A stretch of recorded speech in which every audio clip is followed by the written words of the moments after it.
Welcome to the After Dark podcast, the podcast in which Anthony leads his unknowing friend Konrad by the hand through TV shows.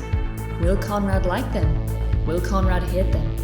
Will Konrad predict what's going to happen, or will he be lost in the dark? Find out now, only on the After Dark podcast. Hello, and welcome to the After Dark podcast. I'm Anthony, and that's Konrad. Hello! We're moving at quite a clip today, Konrad. Please subscribe on YouTube. Like the video, podcasting apps, adpod@gmail.com, email us, comment for Konrad.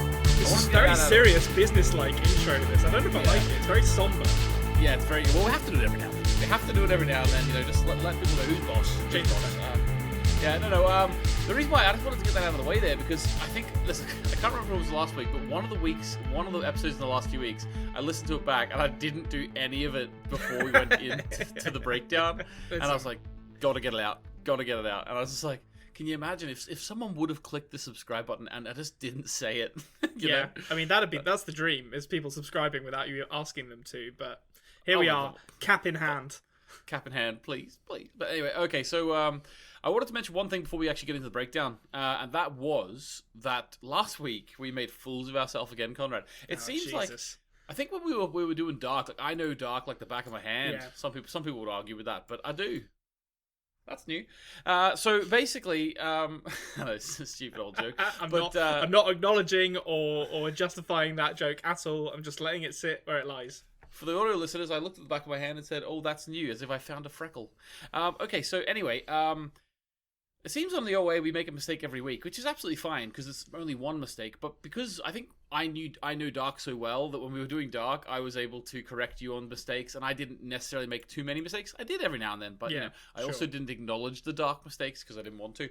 But I will acknowledge the OA one. So we made a mistake, Konrad, and I did go and rewatch the scene. It turns out that Scott was whispering to his plants, not Rachel. Oh, okay. Yeah, I mean, I could totally misremember that as well. But you know, so what the keen-eared listeners will realise, of course, is that we are lacing in these mistakes into our discussions to catch out those of you who aren't paying attention to the podcast. So, congratulations to those of you who spotted it. There'll be another mistake this week for you to look out for. Yeah, keep your eyes open and your ears ajar. So basically, I think it's probably because we're taking notes while watching it, and I think when I watched that back, Rachel's the one who talks to the OA, and then the OA starts replying, but in the middle of the reply to Rachel, shifts the gaze to Scott and says, "And I see you whispering your plants at night," and then Scott gives her a knowing look.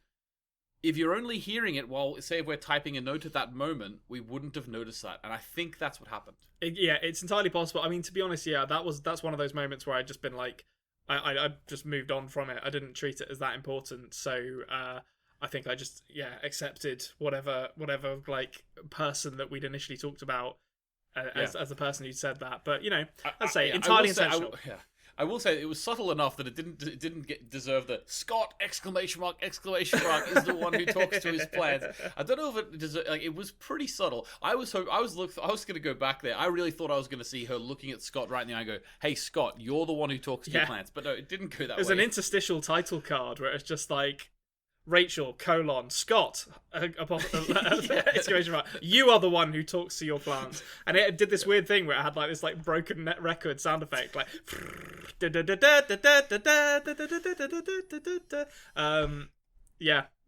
the end of that bit. Well, the thing is, we'll draw a line under that and we'll get into the breakdown.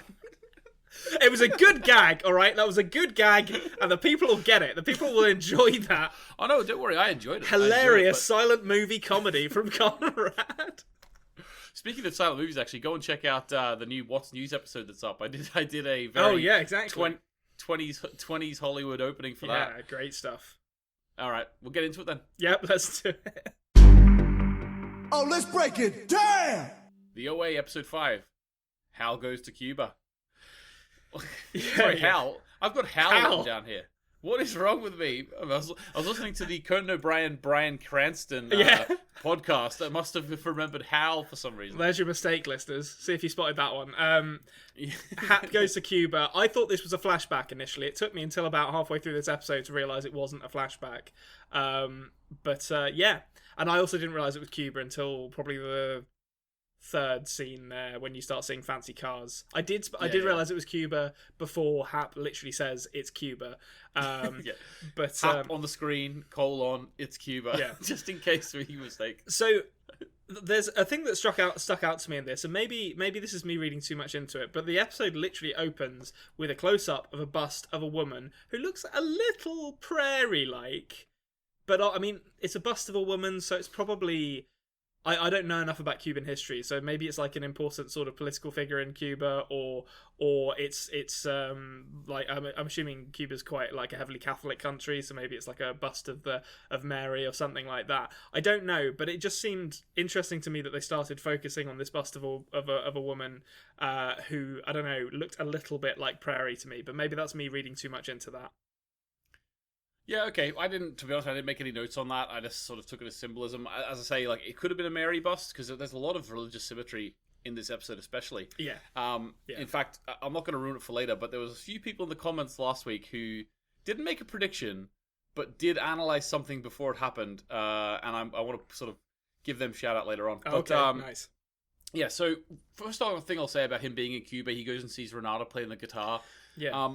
This is the first, like, I don't even know if we're there yet, but I think this is the best portrayal of someone who's like I had this down as well. Like, this is the first time I saw one of these supposedly transcendentally skilled people and was like, oh yeah, okay, she's a really good classical guitarist. Like, I believe this. When you compare it to like Prairie playing, you know, like 3 notes. Yeah, playing like the violin equivalent of the dun da da da dun da da da dun da da da dun da da. I'd love it if he found a pianist who was just playing that on the piano and was like weeping in the train station as she's playing it. It's the most beautiful thing I've ever seen. But yeah, I agree with you. This is the first time where I actually thought, okay, I believe this woman died and came back. Yeah. Did you realize when you were watching that at the very beginning, before he ever went to talk to her, that he must be there to sort of hunt her down? Yeah, I kind of assumed fairly early on that this was the 5th person who, the Arabic-speaking lady whose name completely escaped me. Khatun, who Khatun was talking about in the previous episode, or the one before, 3 or 4. It was one of those two. I assumed Renata was going to be the 5th. Okay, awesome. We cut back and forth between Cuba and wherever they are, the quarry, I suppose we'll call it, a couple of times. So Scott is because we don't really know where they are in the country, do we? Scott is screaming for help because they see someone coming to the door. Oh no, no, that's later on. He actually doesn't see anyone at this point. He's just screaming. He's just screaming. He's just screaming, which I feel like Scott would have learned by now doesn't work. But apparently, not. But it kind of reminds me of Room. You know, where they scream and she tells her son that they scream for the aliens to come and get them. Yeah. It could just be him not giving up hope, even though it's kind of a little bit futile at this point. Yeah, exactly. So Homer is practicing the movement that he's learned, and they sort of started discussing these movements and the idea that they might be connected. So I think at the end of the last episode, you would sort of, I think, correct me if I'm wrong, but I think your understanding of what they did when they woke up was more of like a physical movement, which sort of logged the idea that they had went through the experience that Prairie had went through in terms of Homer. Yeah, I didn't see the movement being a kind of like a ritualistic thing that actually had power in and of itself. Yeah, exactly. And that is, to be honest with you, I love that, and I love the guttural noises of the movements, and I love sort of how unhuman they are in a way. Yeah, they're really interesting the way they're really interesting, and unlike anything I've really seen in TV before, especially in the way that they're portrayed in terms of what they can do and stuff. But that is like the movements. There's been a lot of chat from the creators of the show, Britt and Zal, in that whenever the movements when this episode first came out, there was some people who had a laughing reaction at the movements, like they found it just funny because it's being so silly. Yeah, that was me. I think I was like, these are ridiculous. But I respect the movements for not having for not insisting on making the characters look cool or attractive, or being like, these like artful balletic hand waving elven magic in Lord of the Rings kind of things. Like there's something very distinct about them, even if they're kind of jarring at first. Yeah, they are very jarring at first. I will agree with that, because it's unlike anything you've really seen in a TV show before. Basically, what I really respected about the creators of the show is they were asked by an interviewer, like, what do you think about some people having a laughter reaction to them? And they said, whatever reaction you have to them is a legitimate reaction, and that's absolutely fine. So it is what it is. Open-minded of them.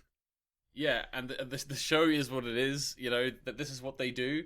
And this is the moment where maybe, like, to be honest with you, we'll get to it at the end of the episode, but the way that the movements are used, I really love it. But we'll talk about it later on. Yeah.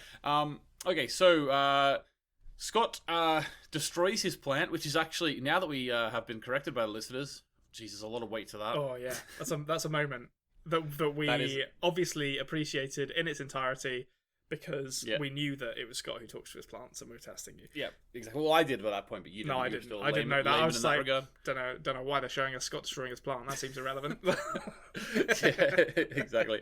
Rachel should be destroying hers. Yeah. But basically, he's sort of making fun of the movements, and he still thinks that Prairie's hallucinated. Yeah. So obviously they're building up how much of a mock, like he thinks it's really stupid what they're doing, and that's really important, that build up for later on. And I just love the line from Scott: "Prairie, I liked you better when you were blind." Yeah, he. I suspect by the end of this episode, Scott has reached a road to Damascus moment in his character arc. But he was racing up the dickhead charts in this episode. He really was. He did a couple of things where it's like, all right, you're just a twat as well. Like, this is... Yeah, they're really ramping it up here. Just yeah, like and I feel like it's all in service of where his character ultimately ends up. Yeah, exactly. Okay, so Hap is back in Cuba. He's talking to Renata. Yep. There was an interesting moment where he offered her a cigar, and she said, "Are you a feminist?" Yeah. And then I don't understand. He said, "I like symmetry." I think it was like, to be honest, I think it was a bit of a clunky way. Well, it read this like this to me. It read it's a little bit of a clunky way to add grayness into Hap's character. Yeah, because I feel like they're already doing that though. It seemed really unnecessary to me if that's what they're trying to do. Because it's I don't know, like.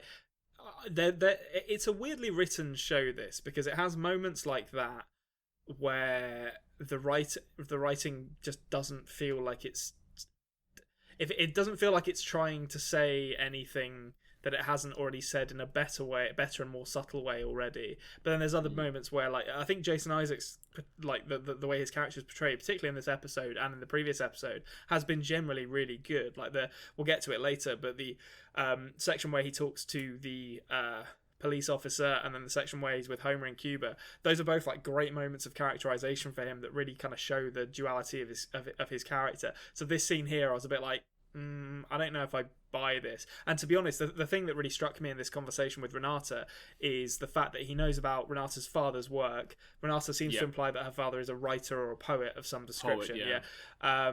Which that begs the question, why is his work important to Hap, who is a scientist, and who is he, and will we find out any more about him? It seems to imply that, like, Hap has arrived at this idea of the research that he's doing based on almost like maybe like not religious scripture if he was a poet, but someone has written about something in a way that has kind of emotionally touched Hap and driven him to try and find the scientific truth behind it. Maybe that's kind of my read of that.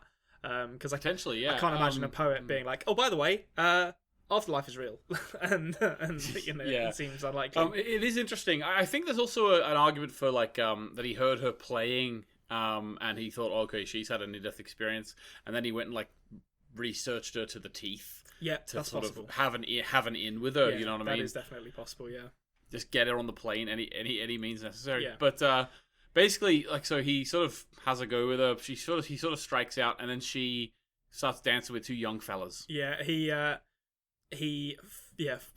doesn't seem happy about it. He seems humiliated and annoyed at the same time. And I think there's a really interesting element of kind of toxic masculinity that's introduced into Hap's character here, where we see that he will then, like, obviously take Homer to try and do what he does later in this episode, but it's done not just for scientific reasons, is my read on it. Like, I think he feels slightly emasculated here, and then when he sees Homer's growing relationship with Prairie, he feels that same emasculation again, and he actually, the thing that he does, although he can justify it scientifically, there is an element of spite to it as well, which I think is a really interesting layer to add to Hap's character at this point. It just makes him even more villainous in my eyes. Yeah, in fact, the jealousy or that feeling that he had is so strong later on that he literally kills Scott. So yeah, exactly. It's being built upon throughout this episode in a really interesting way. Okay, so Hap goes back. He gets back into the house, and he sees them in the monitors doing the movements while listening to a very interesting podcast or whatever it is that he's listening to. Yeah, he didn't have any earphones in at that point, did he? No, the earphones do come back later in this, and my first thought was, "You've put those in your mouth, you disgusting bastard." Anytime he's listening to something, I need to question whether there is his own saliva in his ear. Yeah. That's what I need. Yeah, I'm always questioning that with Hap, to be honest. Yeah, I mean, and rightfully so as well. Like that is the question that the creators of the show have put in our minds: is what has he been sucking on prior to this scene? Hap's saliva has to be in his ears at all times, and the thing is, that's actually the little stuff that he puts on their ears is actually his own saliva. Yeah, he's got like jars of it. It's like... Yeah. The real experiment is what happens with my salivas in as many people's ears as possible. Yeah. How many people can I rub saliva all over before I'm arrested? But yeah. So the thing he's listening to, it was interesting to me because it invokes the name of the multiverse and this idea of expanding universes, and the kind of ever expanding context of our existence. So, we thought like Earth went round the sun, then we found out about our solar system, and then we found out about other solar systems and other galaxies and so on and so on. So it just kind of, it's just a little bit of set dressing. There's a bit of that actually in this episode with people listening to stuff in the background that's kind of like, that sounds like it might be important later. Like, probably should probably keep an eye on that one. Yeah, and I actually remember hearing that in the background, and I was thinking, do I pause it and go back and listen to this? Probably like, nah, Konrad will listen to that. Yeah, Konrad will I listen got to it. that. Don't you worry about that. I heard something about planets and something about. So he says the word multiverse, which is like, all right, here we go. Enter the Spider-Verse. Lulu Dallas multiverse. Miles Morales is going to turn up. Yeah, well, hopefully that would be amazing. Yeah. So basically, Homer says, "Are we not allowed to exercise?" Because Hap goes down and starts questioning them on these movements. Yeah. And then they get luckily saved by the bell, quite literally. Someone comes to the door, a policeman, and they all start screaming, "Help us! Help us!" There's a moment just before that where Prairie, in response to the questioning, starts whistling, and it gave me real One Flew Over the Cuckoo's Nest vibes, where they're just like, "We're just going to be shits to you because we're in this together and you can't break us." And I kind of wish there was more of that, because you get this scene and then it's just immediately they are broken in various different ways. But yeah, that moment of Prairie whistling gave me real Jack Nicholson vibes in that movie.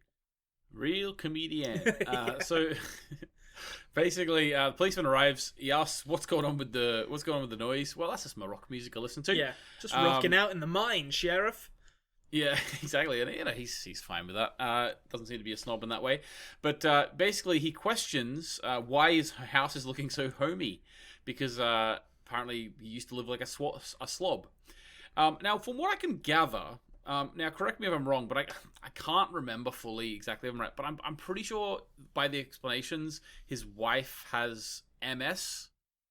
ALS, which I think is what we ALS, call... okay. I think ALS is either Lou Gehrig's disease or MS. It's one of those two. I can't remember off the top of my head. But I would imagine it can't be MS as well. Like, imagine MS can't be also called ALS. Is it? Or maybe it's motor neuron disease. Motor neuron disease. I think that might be what we call ALS. But yeah, I mean, okay, gotcha. But it's basically as the sheriff describes, it's basically a gradual loss of all kind of physical. And eventually a brain function. And again, this is a really interesting scene for Hap's character, because it shows this... I don't think the intention is to humanize him so much as it's to show how he justifies his awful behavior to himself. Like, he can point to moments like this internally and say, I'm a good person because I'm trying to help this sheriff whose wife is dying a horrible slow death. He's going to look up for some new medicine from Europe. Yeah, exactly. Yeah, I mean, we know he's unscrupulous, so why not? Like he can get some drugs in from Europe. But it's a great little scene. This, it's 5 minutes, and I really enjoyed just this little interaction. And it shows us the outside of his house as well, which gives us some context for where they all are. Mm-hmm. Yeah. The only other time we've really seen it is when Prairie is running to the cliff's edge. Yeah. Okay, so Prairie and Homer are right up, like they're sort of sitting next to each other and lying down on their beds with the water on, like sort of the condensation on the pane of glass between them. Yeah. And they're touching hands. Now, on first, and Hap sees them in the monitor. And when I first saw this, I was like, "What are you doing? He's gonna know you're not blind now." And possibly that he would know she's not blind there, but also in my head I was like, if I saw a blind person doing that, would I assume that means they're not blind? No, because I would assume the person who can see is following their hand or something. Exactly. Yeah. But later on, he doesn't seem to be too surprised when Scott says that she's not blind. So potentially that's sort of what they were saying. It doesn't really matter at the end of the day. Yeah.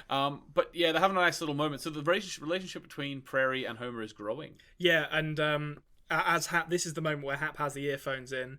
He's listening to Renata playing as he's watching this in his dirty spit-covered headphones.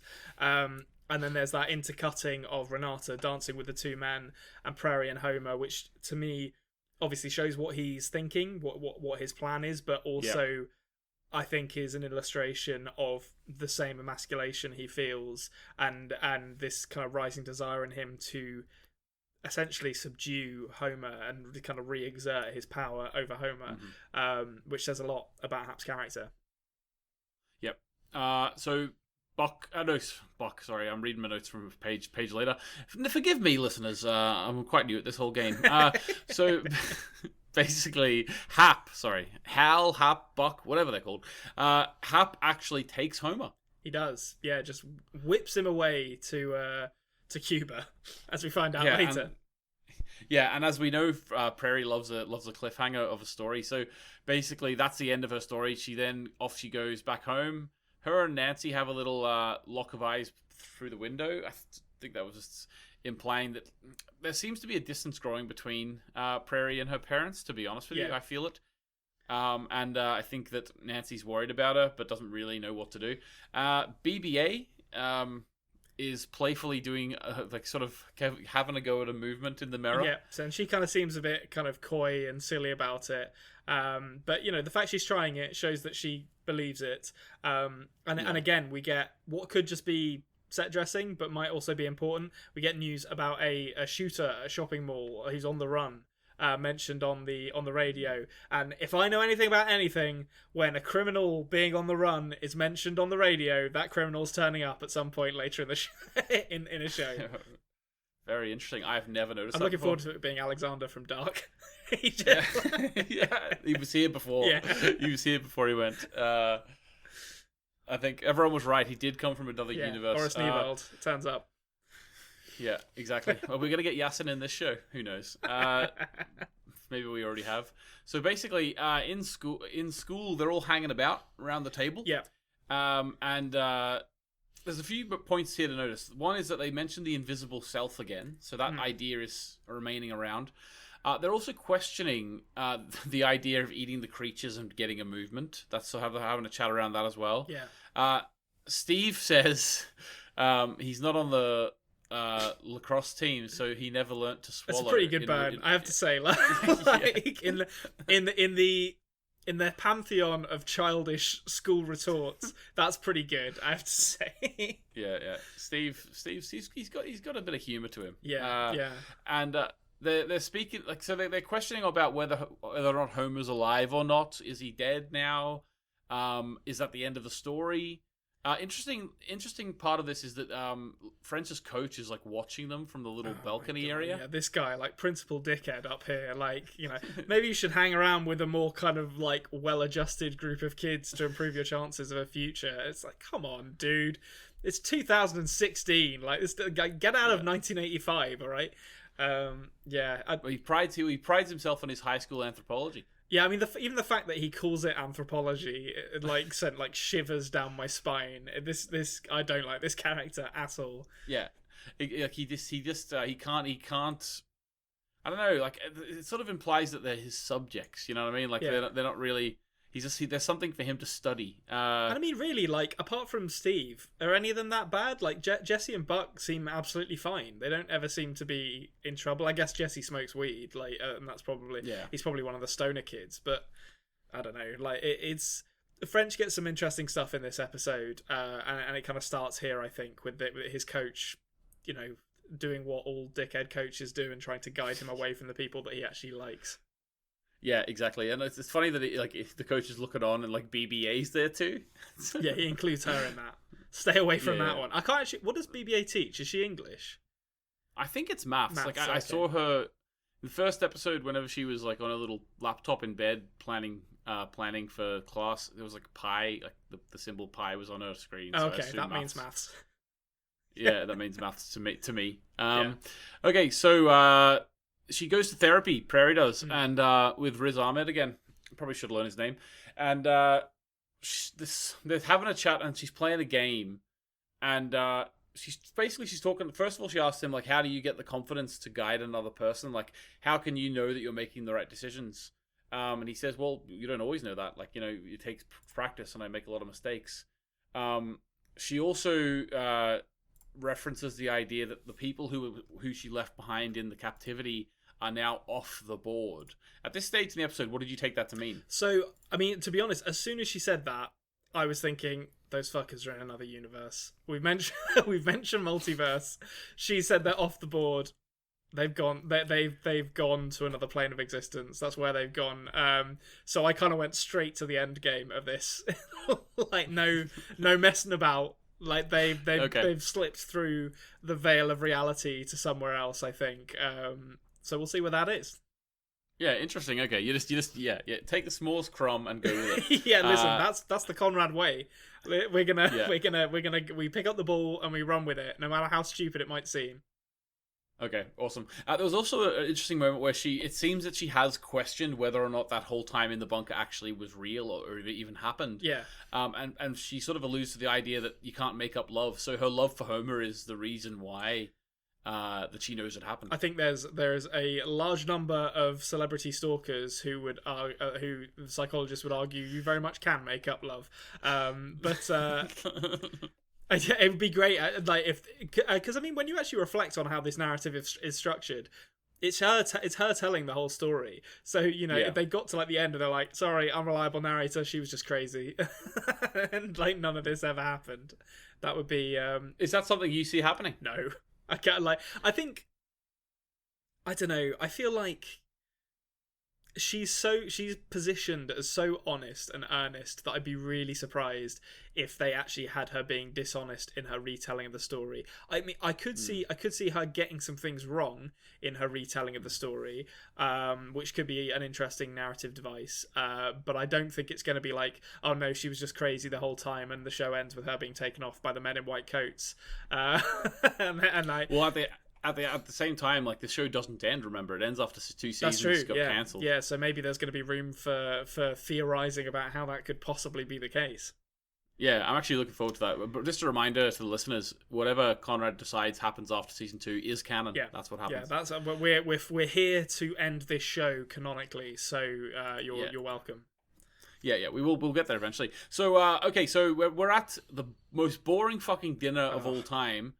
And, nice to see Buck in the choir though, and French is sitting at a table. Generic rich white businessman 1 and 2. A load of old white guys. Like, where's the money in music? You want to get into business, kid? It's just like, what are you? He's like, oh yeah, with lovely non-white skin like yours, you should think about politics. Yeah, it's just like, oh my god. I don't think these two had scripts. I think they were just given direction, being like, be the biggest cocks you can possibly be. You've got 30 seconds. Go. Yeah. I was hoping for another mention of the bees essay, but we didn't get that. That would have been great. French's famous bees essay. Yeah, you don't get there with music. What you need is a great bees essay. Yeah, we need someone who can write like 5,000 words about bees exclusively at a high school level. Yeah, exactly. Okay, so he goes outside because his mom's disappeared. Yeah. She's outside chatting up Peyton's dad, whoever that is. So Peyton obviously is another scholarship winner or something. Peyton's probably on the lacrosse team with a name like that. Yeah, or a female. Oh, yeah, I guess it could be a female name, actually. Yeah, I'd like... whenever I think of Peyton, I just think of Peyton Manning. Yeah, I know what you mean. So anyway, either way, it's the dad. So the dad is sort of getting chatted up by French's mom. Yeah. French says, "What are you doing? What are you doing?" And then we get some really interesting characterization of the mom here, because she puts across the idea, like, you always talk about what I haven't done. What about what I have done? I gave you a life that that had the potential for this to come true. And you don't. And basically, she says also, you don't need this to be the man you'll be. You'll be that man no matter what. What did you take from this little moment? I think my read of it is really just that it's a moment to expand upon her character, because I think it is quite easy to pigeonhole her, particularly if she's going to be a fairly minor character, into just she's an alcoholic mother, she's fairly absent, French has to do like 90% of the quote unquote real parenting, and leave it at that, and basically have her exist as an obstacle to French achieving success or his dreams or whatever. But I think it's nice that they're actually taking the time to say, no, let's expand upon this character a little bit, and expand upon what they've gone through to get them to where they are. So I think this conversation to me implies that there's been some kind of trauma in her past, which she is still dealing with now, and maybe she deals with through alcohol. I'm assuming she's an alcoholic, and that's why she can't work. I haven't kind of fully interrogated that, but I think that's my read of it, is either the alcoholism or the gambling. Yeah, or the gambling, or some kind of problem with substance abuse or addiction that's led to her not being able to work. But and I wonder if it has something to do with his father, because it seems suspicious that his father has never been mentioned, as far as I can tell. But yeah, so I think I'd like to know what it is that led to her being this way, just so we can feel a bit more empathy for the character, and it seems like they're going in that direction. Yeah, exactly. Okay, so there's also a moment whenever they're walking back to the house, French questions Bark and asks, are we the good guys? Yeah. Basically. Which I thought was a really interesting thing to do, going into what we see later in the episode with Hap. And he's talking about, Hap was young at one point. He was at high school. He would have been on a football team or whatever. So how do we know that we're not the bad guys? Yeah, I think it's a level of introspection that I don't know if I would buy from any of these characters apart from French, given how much of life he seems to have already lived at this point. But it's an interesting idea, particularly when, he has a mother who has hit one of those kind of turning points in her life where things seem like they started to go wrong for her after that. I think Hap probably is the same. I think the fact his wife isn't around, to me, implies that there was some kind of traumatic death or event in his life which has led to him doggedly pursuing this idea of the afterlife. And I think French's questioning is justified. You can be a good person right up until the moment that something happens to you which stops you from being a good person. That I think that's how bad people are made, or I think that's what this show is saying. That's how bad people are made, by good people being turned that way through events outside of their control. So I'll be interested to see if they actually explore that anymore with these characters. I kind of hope it doesn't, though, because they're already young, so that would be very heartbreaking if it did. Yeah, exactly. They turn into bad guys. Yeah. But okay, so Homer wakes up in the plane. Then we're back in the story. Homer wakes up in the plane. Hap uses his general sort of "don't do any shit" line, where he's like, "All your friends are gonna die. They're gonna starve." He explains that there's a microphone in his shirt, so don't he'll be able to hear everything he does. He says, "Don't talk too loudly. You'll give me a headache." Yeah. I love the idea of him asking Homer to be considerate in the volume that he's talking. I know. Talking him while kidnapping him. I would just be like, "Ah!" the whole time. Just constantly. Yeah. So Homer also he's in the shower and he smacks his head against the shower wall. Yeah. I don't know, maybe just to try and wake himself up, or he doesn't know what's Yeah, I think he's just kind of experiencing like sensory overload at this point. Yeah. Like he doesn't really know what he's doing. He's probably experiencing some degree of pleasure from being able to have a shower for the first time in I can't remember how long he's been there for. It's like 18 months at this point or something. Oh no, at this point we're talking 6-7 years. Oh, well, because it took them like a year for him to die. Oh, that's right. Yeah. 3 years to get to eat the thing. Yeah, that's right. So yeah, like years and years. Years.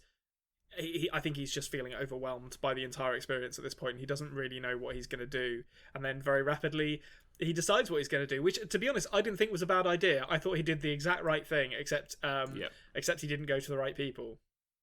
Yeah, he should have went to the police. Yeah, just immediately go to the police. Yeah, so he basically tries to escape. How? Jeez, what is wrong with me? Hap has obviously told the staff at the hotel about him. Said that he's got brain damage from his high school accident. So basically, he just gives him a big chat, and he's back on side. He's gonna sort of execute the plan now. He has to convince Renata to come up to the room. Now, when they go to the restaurant, it seems that Homer is actually, entranced with Renata's playing as well. Yeah. And he seems to sort of be sort of attracted to her as well.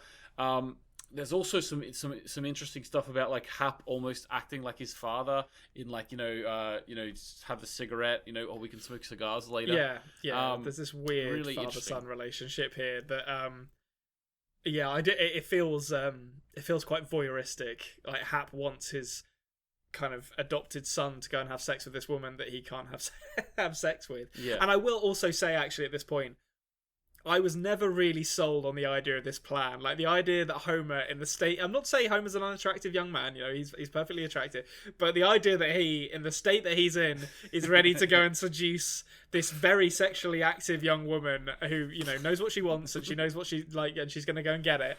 And the idea that Homer's like the man that she'll pick out in a crowd, to me was a bit like, I don't think this guy is firing on all cylinders when it comes to seduction at the moment. Yeah, exactly. Well, she seemed to be sort of, whenever he wasn't feeling up for it or whatever, she seemed to be a little bit forceful on him, to be honest with you. And I think that maybe Hap had observed her or stalked her enough that he sort of knew that she would be Homer would be a victim. Could be, yeah. Maybe he clocked her preferences, so to speak, and figured out that Homer fit the bill.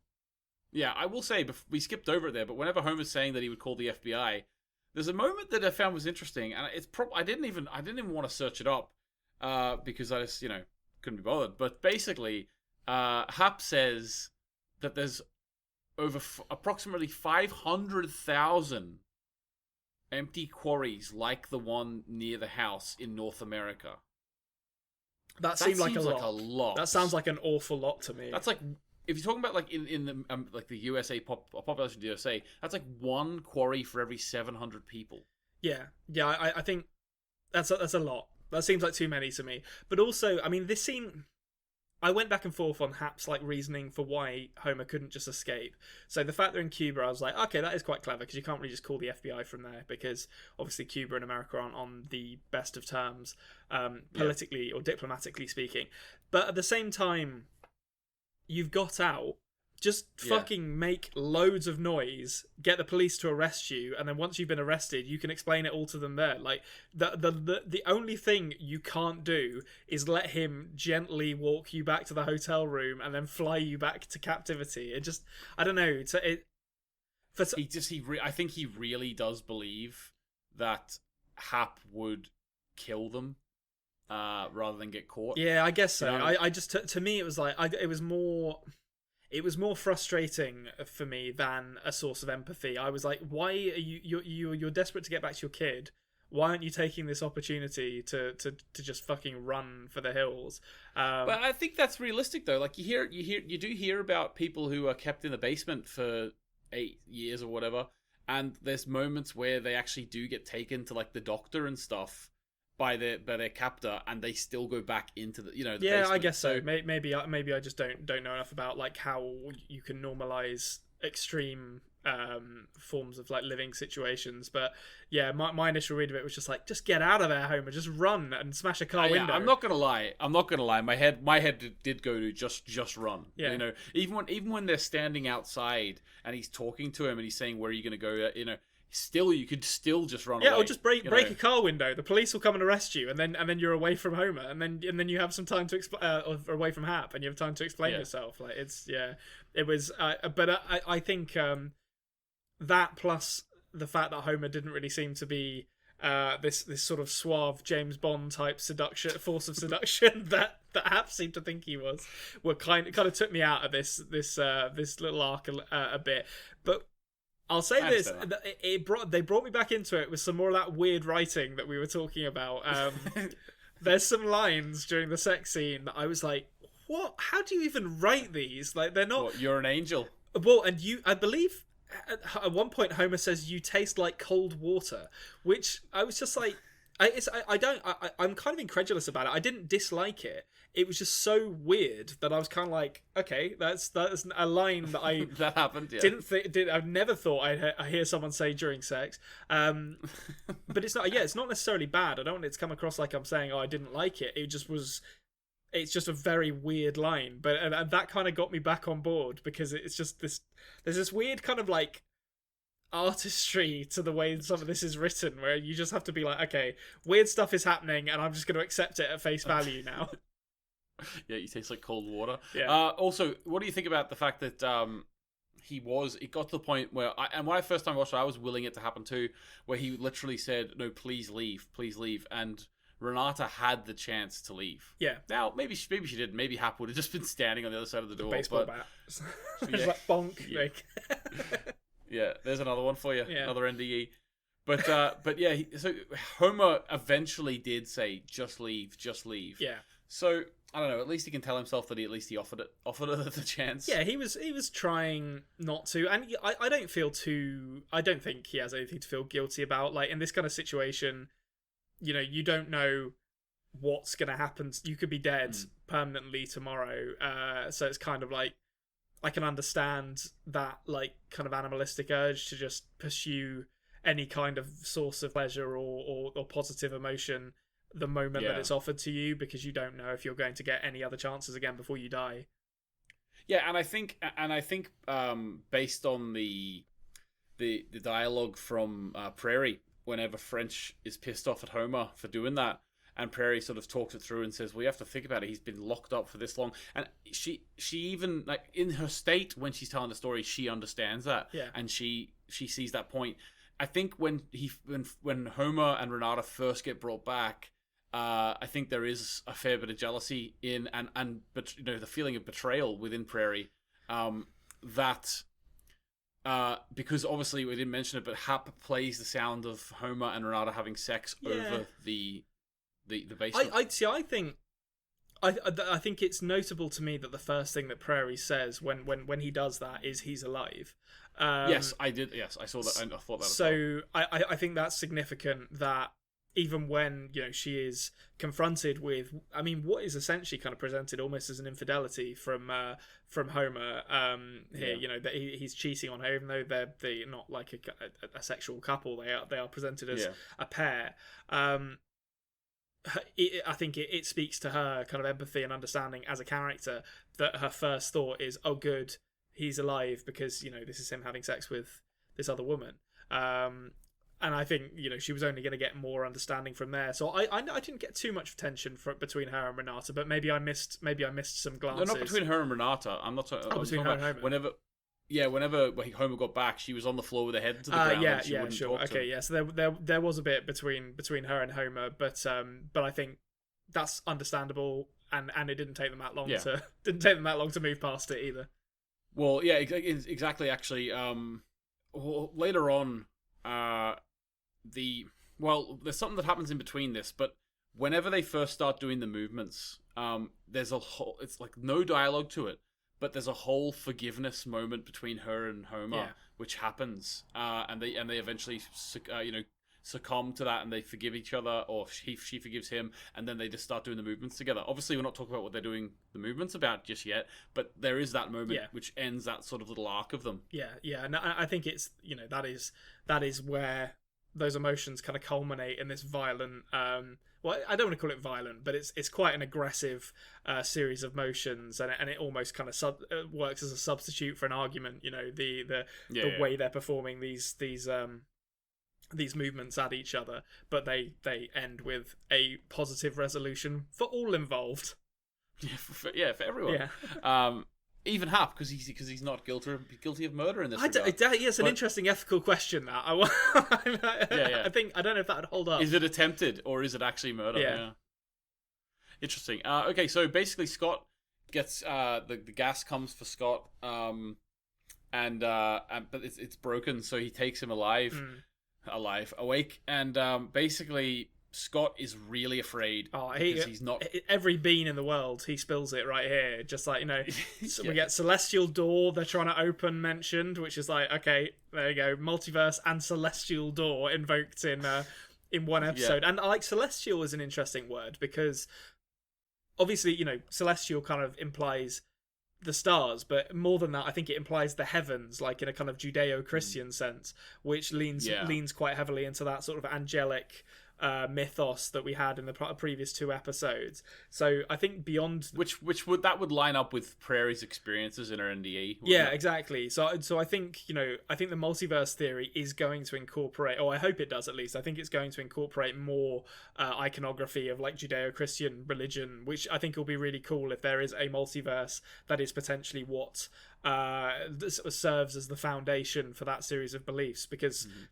If that's the case, every organized religion may have its own multiverse. Like maybe Muhammad is hanging out in one or something like that. So I'm really interested to see how far they go with that idea of organized religion meshing into these other universes. Yeah, awesome. And you say he spills the beans. Basically, he's afraid that he's going to die because he's too weak to withstand being killed again. Yeah. Which is a really strange sentence, but it does make sense. I promise you. But basically, so he says Celestial Door. He even gives up that she's blind, which again I say Hap didn't seem too surprised by. He does pause. But then, he pauses when he's like, yeah, she can see, and it's like you. And like this was where Scott was racing up the charts after Steve. Here, I was like, Scott, come on. Die with a little dignity. Die on your feet like a man. Jesus Christ. Yeah. No pun intended. But basically, he also says that this is the thing that gets him killed. Basically, is that he says, just because she doesn't love him, meaning she's fallen out with Homer, doesn't mean she's gonna love you. Yeah. And that really strikes a chord with Hap. Yeah, absolutely. And for then. So I didn't notice this any of the times that we saw Homer die, but the drowning helmet, the helm of drowning, appears to have 2 pins that the only purpose they serve is bursting your eardrums. I don't know what those. Why? Well, I think the point of them. Well, personally, I think the point of them is that they go in, and they capture sound. I think that's what they're doing. Right. So okay. they're capture. I think they're little microphones, but he obviously put them in far too much. Yeah, I feel like that. Like you shouldn't be able to extend them so far that you could burst someone's eardrums with them. I think that's a pretty big. Well, you just never know how small someone's head's gonna be. I mean, yeah, but like design the machine with the smallest possible head in mind, and like you'll probably. To be honest with you, with what he's doing, I think the idea of like the making sure it's safe is a little strange to do. And the whole point is he's trying to kill them. That is true. But and he's got no people from the government coming around and checking it up to spec. That is true. Yeah, he's gonna have like OSHA visit him and be like, "I'll tell you what, this torture device isn't gonna pass muster. So you got 2 weeks to sort this out." I've seen orcas in SeaWorld treated better than this Hap. Basically, then what happens is, so he dies. Yep. He starts bleeding from the ears. Hap carries him back. I was questioning why Hap didn't have a shirt on later, and I think it's because it was covered in blood. But still, nice to see it. Yeah, lovely stuff. So he dumps him into the thing, and basically this is where the Homer and Prairie movement starts, and that sort of goes, and then they do it all night. Yeah, they do these movements all night long, which is really interesting because, like, obviously they didn't know for sure what was going to happen, and they just were like, we have this. They had a feeling deep within them that they had to do this. Work, yeah. And they did it. And then a fantastic piece of licensed music I found by Magical Clouds Downtown. I just love this song. It's just stuck with my mind from this. Is this the one with the violin melody in it? That's a piece of licensed music, or is it the thing that plays after it when he's actually waking up? Yeah, when he's waking up. Okay, because there's a really lovely. I assume this is maybe written for the score, but there's a lovely violin melody that's playing as they begin the sequence of movements. Yeah, and I think it's also playing over the brief section of kind of blinking lights that I'm assuming it's Scott seeing, with like the kind of orange and red lights that seem to represent his own NDE, or him looking into the beyond, or whatever it is that he's seeing there.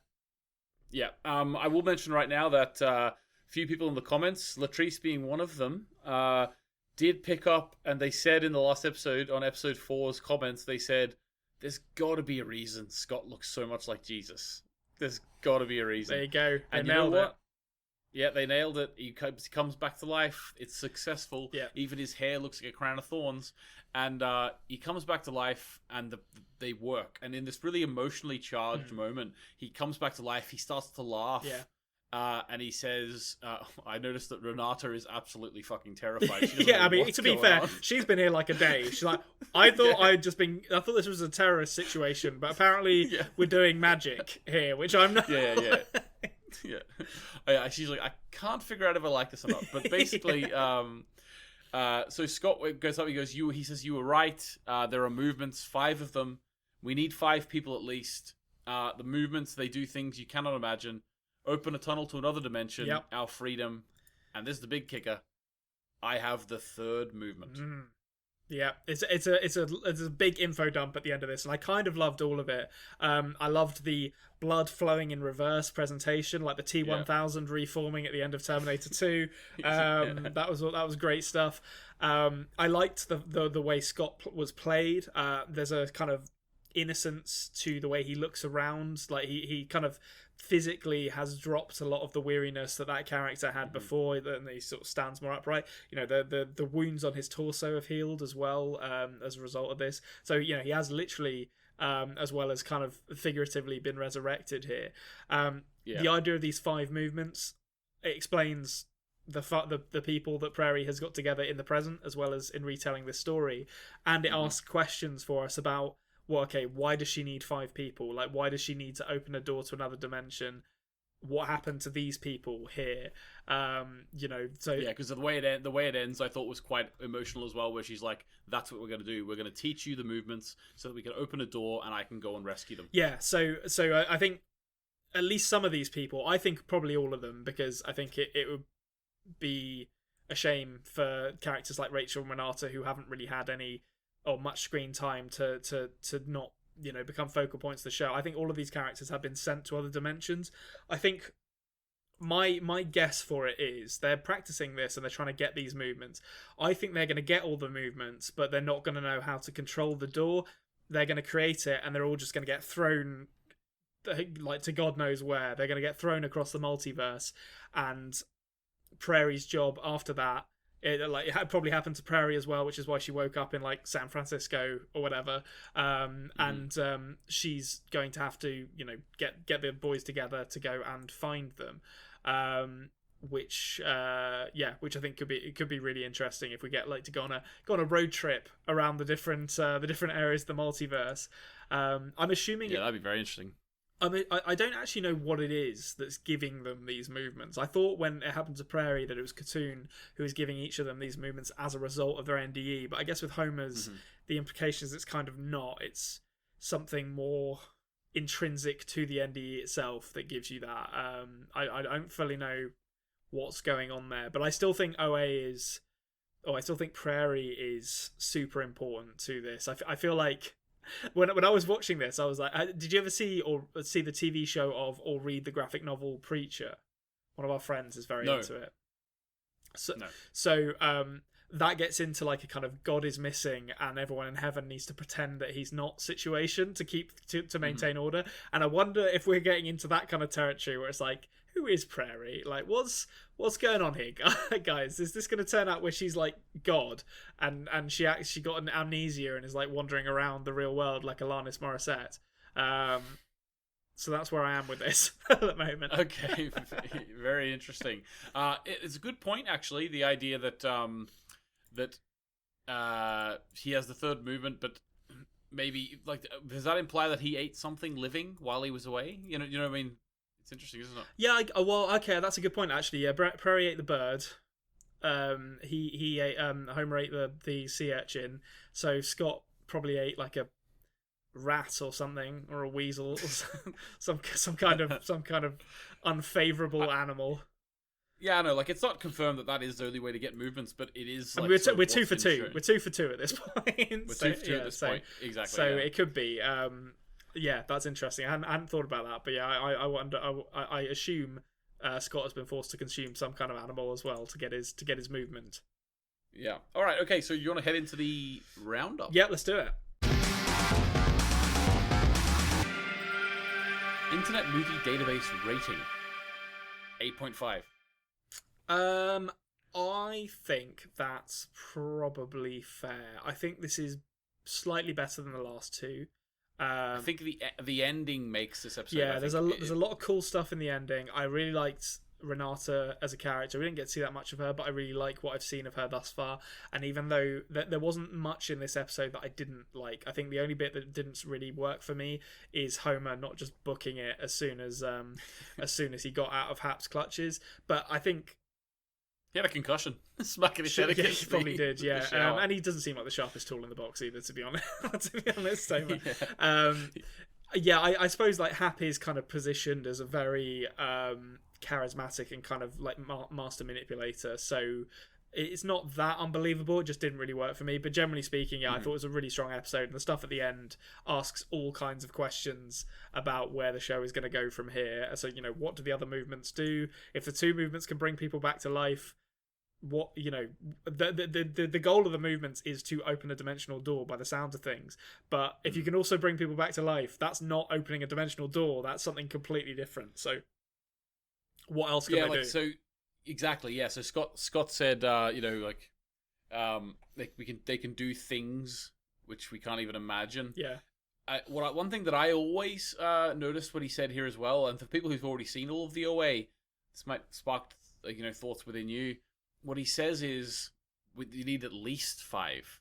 Yeah. So my mind then goes to, well, does that mean the more people you have doing it, the more powerful it is? Yeah, I mean, this is literally getting back into Dragon Ball Z Spirit Bomb on Boo territory. Like, everyone on Earth, or everyone in the universe, is going to do these motions at the same time in order to defeat the final bad guy of the OA. That's where, to be honest with you, when I first watched the show, that's what I thought. I thought at some point I could just see us like having like a whole stadium of people doing them, and like literally like the whole universe is reordered or something. Like spitting on the ground. It's like the fucking hacker, that bit. Like, it reminds me of like the New Zealand rugby team. Which isn't a bad thing. No, it's a good thing. That's a cool thing. But I'd love to know where they got the influence for that from. Whether it was partially. Well, it's actually a famous dance choreographer. Okay. Choreographed the movements, and that's one thing that Zal and Britt actually said as well in an interview, is that they were actually quite offended on behalf of the dance choreographer that people were calling it interpretive dance. I'm glad you said that, because I was literally about to say it feels like interpretive dance to me. Yeah. So I think it's they weren't like shitting on interpretive dance, but it's not the same art form. Like, it actually.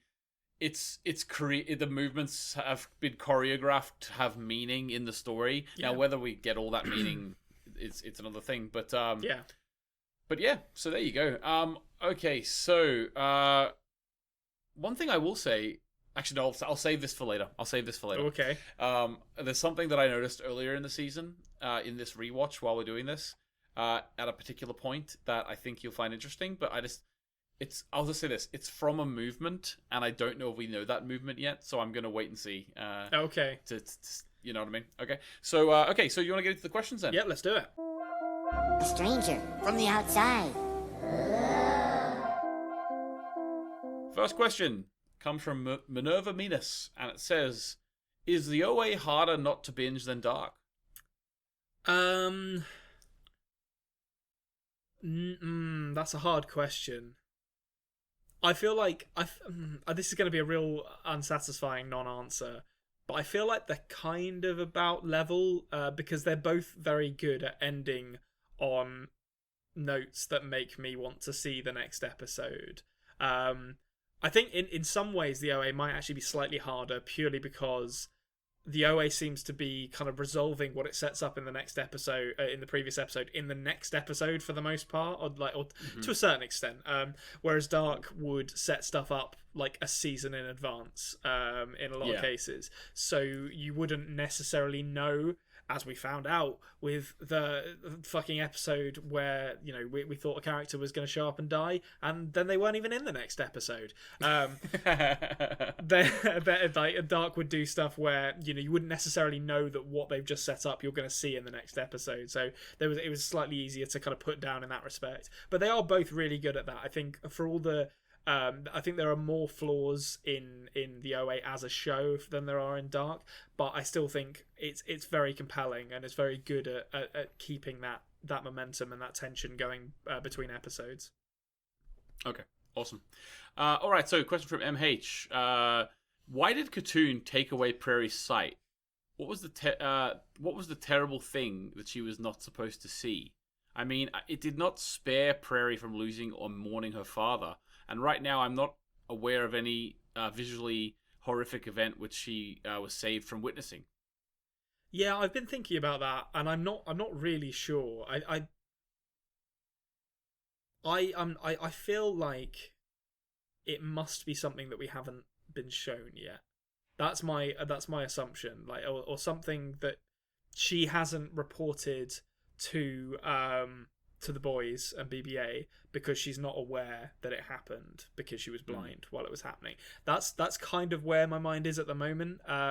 Because as MH says, we haven't really seen any. I mean, you know, getting kidnapped, not a great thing to go through. But it doesn't strike me as the kind of thing where this kind of caring, omniscient figure would take away your eyes so you don't have to experience it. So that, I think that's my read of it, is there must be something that she hasn't reported because she doesn't know it happened because she didn't see it, that we are yet to hear about. Okay, interesting. I have a couple of theories on that, but I'm not sure if I can go into them without giving Konrad a bit too much. But okay.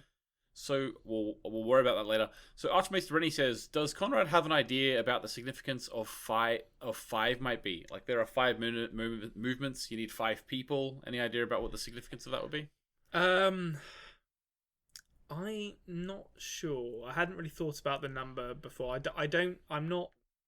can't sit here and claim to be an expert on religious iconography, but I wonder if their number 5 shows up, you know, in the Bible or in various organized religious proceedings that might indicate why it's that number. How many elements were there in Captain Planet? Was it? It was Earth, Wind, Fire, Love, or Heart. What was the other one? Heart, yeah. Earth, Wind, Fire. Oh wait, no. Earth, Wind, Fire, Water. Water must have been one, surely, and Love. So there you go. And Heart. It's the 5 elements from Captain Planet and Prairie's Heart. But also the 5 elements from the 5th element. That's true. Yeah, that is true. Yeah, I think we've sort of got it. There we go. They're the Planeteers. I can't remember the rap from Captain Planet. Oh, I know, Captain Planet. Oh, what is it? We're the Planeteers. Something. Down to 0. Saving the planet is the thing to do. Yeah, I can't. Oh yes, I can't remember. I remember that now. It reminds me of the Pokemon rap. Yeah, it's very much of that same ilk. Of this was clearly written by a white guy who doesn't really know anything about rapping, but knows that the kids are into hip hop. Yeah, Autocue Zubat. Right. Okay. So, Handsome Head Injury, who I am going to dub. I think Handsome Head Injury. It must be Homer. Sure. Yeah. Homer is actually watching the podcast, which is great. Says, why does Hap... Now, this is actually quite insulting to the creators of the show, but let's get a run with it. Why does Hap like music but hate interpretive dance? Do we know that I guess he It's just an ironic question, Connor. No, we're going to take this seriously, all right? Sorry. There's no stupid questions on this show. I don't believe that Hap does like music. I think he no person who's into music would treat headphones the way he treats them. Music is just a vessel to get saliva in his ear. To give those earphones a good old suck. Yeah, he clearly doesn't like music because he listens to people playing shitty violin. I just concatenated two instruments there into a new instrument. Violin pieces on the subway, and it's like, this is transcendent, which it clearly isn't. And then he throws on some death metal just to keep the cops away. So yeah, I don't think he likes music or interpretive dance, to be honest. Interesting. Okay. It's not interpretive dance, but we'll go with it. Always the Foreigner, last question, says, more of a general observation, but in the scene where Hap is watching Renata's performance for the first time, there's a light fixture above his head where three shapes are lit up. Oh, there's 3 shapes, but only 2 of them are lit up, if that makes any sense. Yeah, it does. It just took me a bit of time to read it. I don't know why. To me, it looked like kind of like a bird, or bird-like. Specifically, with what could be interpreted as its head and only its wing being illuminated. Set designer trying to give this setting more character, or is cartoon present in spirit? Well, I mean, she can take people's eyes away and magic them back to life. So I don't have any reason to suspect that Katoon can't do other stuff as well. To be honest, Katoon never misses the Renata performance. Yeah, she loves it. She loves classical guitar. And she's always there for Renata. I mean, she knew what Prairie was going to go through before she went through it. So no reason to believe that she wouldn't know what Renata was going to go through before she went through it as well. Would be my legitimate answer to that. Yeah, maybe Katoon is a guiding hand in more than just Prairie's life. Could be, yeah. I mean, it would be wild to me if there was like this deity and they were like each person only had their own specific deity. Like that sounds like a lot of work in terms of multiverses. But who knows? Yeah, every single person in the world has their You've got your own personal, a literal personal Jesus. I think Katoon could potentially show up for other characters as well. I will also say, actually, as well, I forgot to mention this when we were going through the episode, but when Scott is about to die, he reveals to Hap that they have dubbed him the Angel Hunter, which reminded me of Hans Lander in Inglourious Bastards, like the Jew hunter. I feel like maybe that this iconography has something to do with that as well. Like he's kind of always got angels around him because he's pursuing them like Hans Lander. That's really interesting. Yeah, I thought Angel Hunter was funny to me as well. Yeah. Okay, so also on the mention of something we missed out, I mentioned that while Homer was having sex with Renata, he said, "You're an angel." Yeah. And I thought it was interesting because it's like weird, like it's like at that moment he was thinking of OA, you know? Yeah, there's definite. It's a weird sex scene. That's all I'm going to say. The things he said in that sex, like, listen, I'm not here to judge what anyone says during sex. Whatever you're into, I'm not judging you. All I'm saying is when I see it, it's a bit like that was odd. That was an odd thing to. That was an odd thing to say. That was quite odd. Yeah. All right, guys, that's us this week. Thank you very much for joining us. Konrad, what would you like to see in a sentence or less? What would you like to see next week? Captain Planet, Batman, and Jesus. Yeah, well, we've already seen Jesus, so they're all coming together. Yeah. When I see the trio reunited finally. Right, guys, make sure you subscribe to The Culture Cave on YouTube. Subscribe on audio apps if that's how you listen to your podcasts. We're back with episode 6 next week. Like the video, adpodmail@gmail.com if you have an email for us. If you want to give Konrad a question about episode 6, put it on this video here.